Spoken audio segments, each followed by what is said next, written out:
A primeira coisa que me lembro daquela noite é o silêncio. Um silêncio espesso, quase palpável, como se todo o ar dentro da casa estivesse prendendo a respiração junto comigo.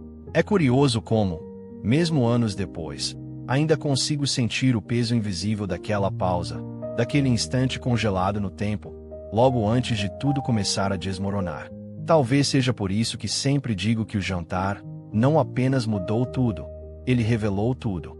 Ele arrancou as máscaras, expôs as rachaduras escondidas e obrigou cada um de nós a enxergar aquilo que passamos anos evitando. Mas antes de contar sobre o que aconteceu à mesa, preciso explicar como chegamos até lá. Porque nada realmente explode sem antes acumular pressão. Nada se transforma sem antes resistir. E ninguém muda do nada, mesmo que, na superfície, pareça que tudo acontece em uma única noite. Naquele dia específico, eu estava convencido de que o convite para o jantar era apenas uma tentativa tardia de reconciliação. Clara, minha irmã mais velha, havia insistido que todos estivessem presentes. É importante, dizia ela por mensagens curtas, que nunca revelavam muita coisa.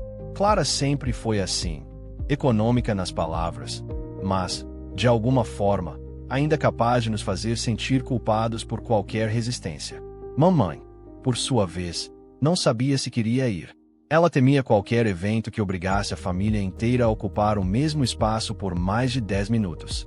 Papai agiu como se fosse apenas mais um compromisso social, e Gabriel, nosso irmão do meio, se limitou a responder com um ok, que podia significar tanto concordância quanto resignação. Eu, por outro lado, estava dividido. Uma parte de mim queria evitar o jantar a qualquer custo.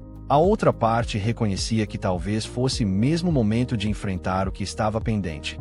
Fazia meses que cada um de nós evitava conversar sobre o que realmente importava.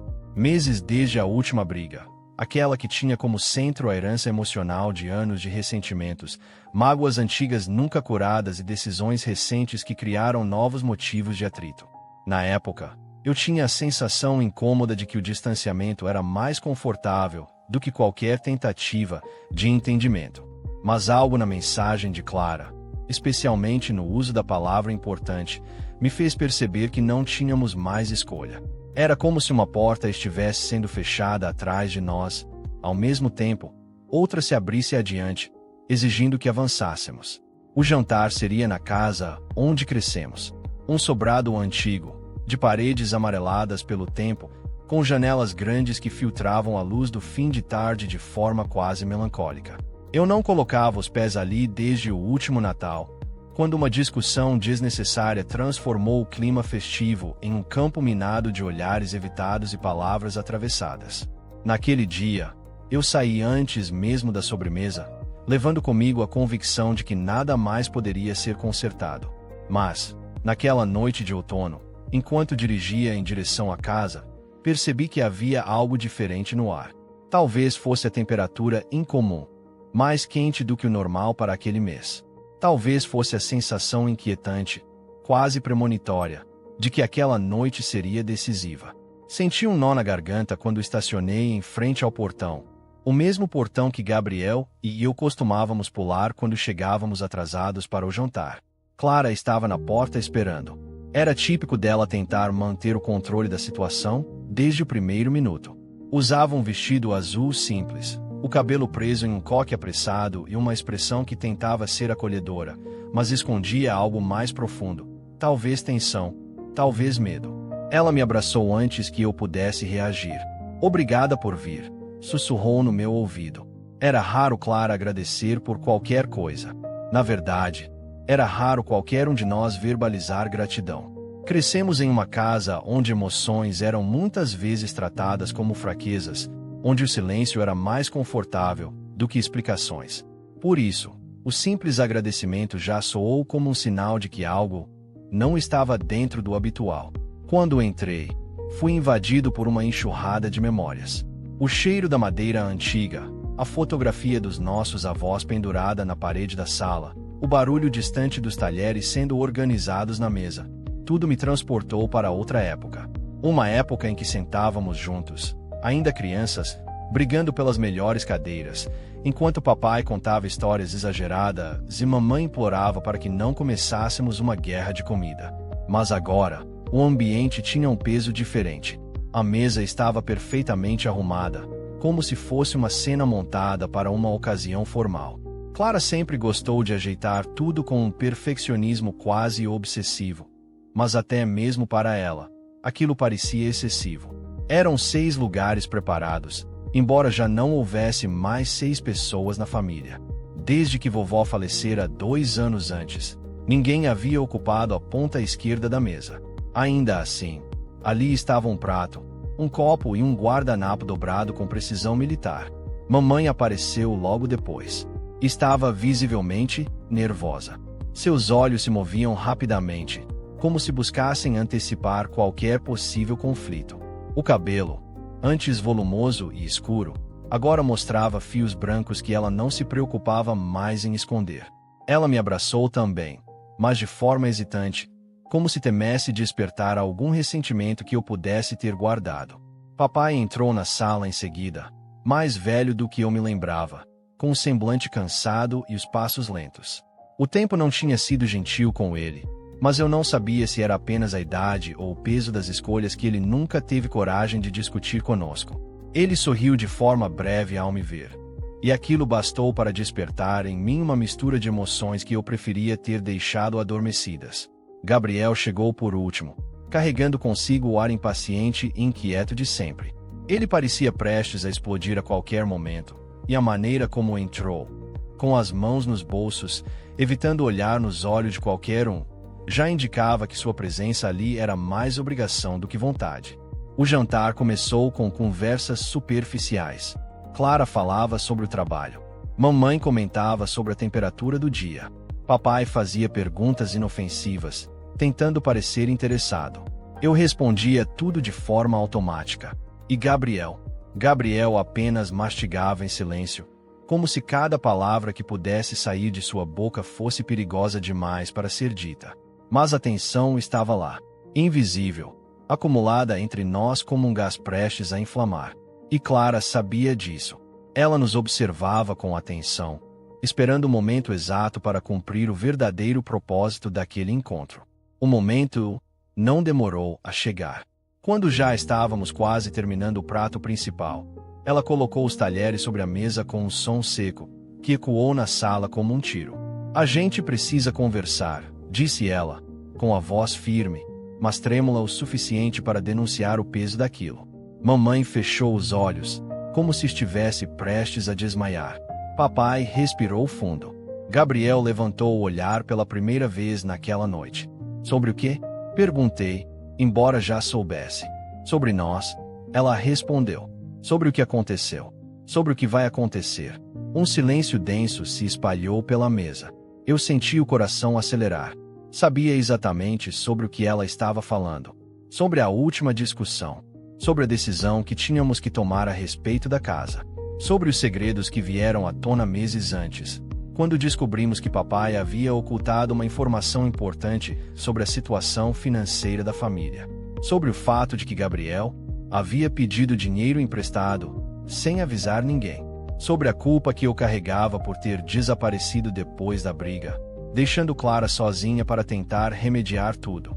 "Eu não quero falar sobre isso", murmurou mamãe, com a voz baixa, quase infantil.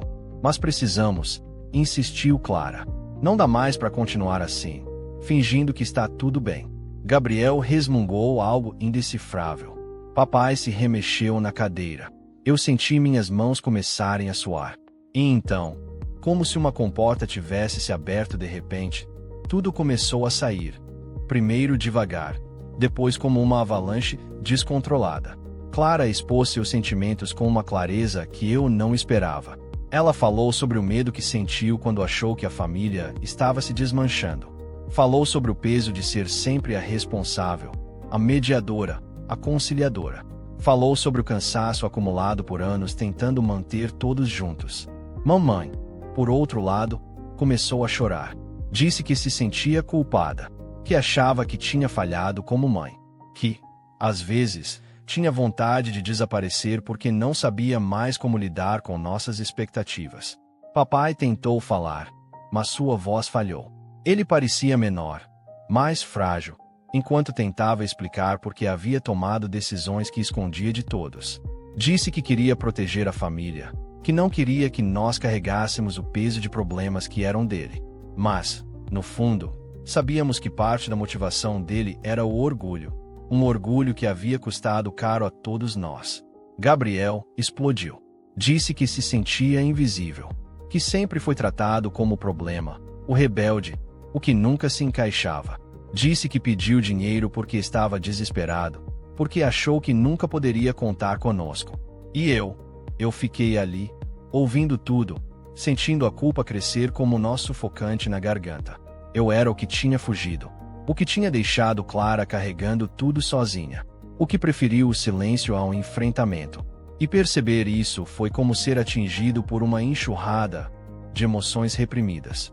As vozes aumentaram, as acusações se cruzaram, as verdades saíram rasgando, como lâminas afiadas. Mas, paradoxalmente, quanto mais doloroso ficava, mais real também parecia. Era como se, pela primeira vez em anos, estivéssemos realmente falando uns com os outros. Sem máscaras, sem defesas, apenas nós, despidos de qualquer tentativa de parecer perfeitos. E foi então que o clímax daquela noite aconteceu. Uma revelação inesperada veio de Clara. Algo que ninguém poderia prever. Algo que mudou o rumo da conversa de forma abrupta e avassaladora. Ela disse que estava doente, que o motivo daquele jantar não era apenas discutir o passado, mas preparar-nos para o futuro, um futuro que talvez não incluísse mais sua presença. As palavras dela atravessaram a sala como um raio. Mamãe deixou cair o copo. Papai ficou imóvel, como uma estátua. Gabriel começou a tremer. Eu senti o chão desaparecer sob meus pés. Clara explicou calmamente, com lágrimas nos olhos, que havia recebido o diagnóstico há 2 meses. Que tinha tentado proteger todos, como sempre fez. Que não queria ser um fardo, mas que agora precisava de nós, todos nós, mais do que nunca. A partir desse momento, tudo mudou. A discussão deixou de ser sobre culpas e erros. Tornou-se sobre amor, sobre presença, sobre o que realmente importa. Aquele jantar, que começou com tensão e medo, tornou-se a ponte que nos reconectou. Falamos, choramos, pedimos perdão, prometemos estar uns pelos outros. E, pela primeira vez em muito tempo, eu vi esperança no olhar de minha família. Os meses que seguiram não foram fáceis. Clara enfrentou a doença com uma força admirável. E nós, finalmente unidos, enfrentamos com ela.